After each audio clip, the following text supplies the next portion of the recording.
பிரசுத்த நாமத்திற்கு மகிமை உண்டாவதாக. இந்த காலவேளையிலே உங்கள் அனைவரையும் ஆண்டவராகிய இயேசு கிறிஸ்துவின் இன்ப நாமத்தில் அன்போடு வாழ்த்தி வரவேற்கிறேன். யோபு 14ஆம் அதிகாரம் 14-15 வாசிக்கிறோம். மனுஷன் செத்த பின் பிழைப்பானோ? எனக்கு மாறுதல் எப்பொழுது வரும் என்று எனக்கு குறிப்பிட்ட போராட்டத்தின் நாளெல்லாம் நான் காத்திருக்கிறேன். என்னை கூப்பிடும், அப்பொழுது உமக்கு உத்தரவு சொல்லுவேன்.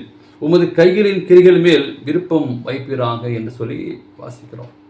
தினாலி செய்தியாக மாறுதல் வருமோ, மாற்றம் வருமோ?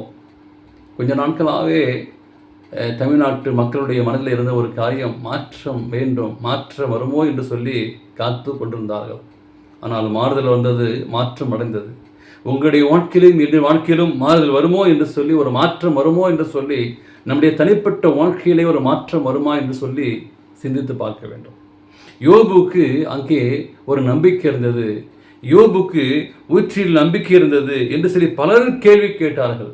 ஆனால் இந்த அதிகாரத்தில் நிறைய வசனத்தை பார்க்கும்போது நிறைய சந்தேகத்தை உண்டு பண்ணினேன். ஆனால் அவருடைய நிலையிலிருந்து நீங்கள் நானும் யோசித்து பார்க்கும்போது இந்த வசனங்களை நாம் தெளிவாக கொள்ள முடியும். அங்கே யோபு சொல்கிறார், அழிந்து போகிறதும் பூச்சினால் அழிக்கப்படுகிறதுமான உடையும் போன்ற ஒரு வாழ்க்கை, அப்படியேப்பட்ட ஒரு எண்ணமான இருந்தது. மரணம் ஒரு கொடியதாக இருந்தது. அதிலும் தான் குற்றமற்றவன் என்று சொல்லி நீடிக்காமல் சாவது அப்படியேப்பட்ட ஒரு மரணத்திலும் கொடியதல்ல. அப்படியேப்பட்ட ஒரு துன்பத்தை இங்கே யோபு சந்திக்கிறார். தன் நண்பர்கள் தன் மேல் சாட்டிய குற்றச்சாட்டுகள் மிகவும் தவறானது, அதை நிரூபிக்க வேண்டும் என்று சொல்லி அவள் ஆசை இருந்தது, அவள் மிகுந்த காணப்பட்டது. அங்கே மரணத்தை நெருங்கி கொண்டிருந்தான். வாய்ப்பு கிடைக்காமல் ஒருவேளை போய்விடுமோ என்று சொல்லி அந்த வேதனை மரணத்தின் மத்தியிலே அவர் அங்கே பேசிக் கொண்டிருக்கிறார். ஒரு மரத்தை வெட்டி போட்ட பிற்பாடு தண்ணீர் ஊற்றி அது மீண்டுமாக சொல்லிவிடும். ஆனால் மனிதன் இறந்த பிறகு இல்லாமல் போயிடுவான் என்று சொல்லி அந்த உயிர்ச்சியல் பற்றி அங்கே யோபுக்கு ஒரு நம்பிக்கை தெரிந்தது.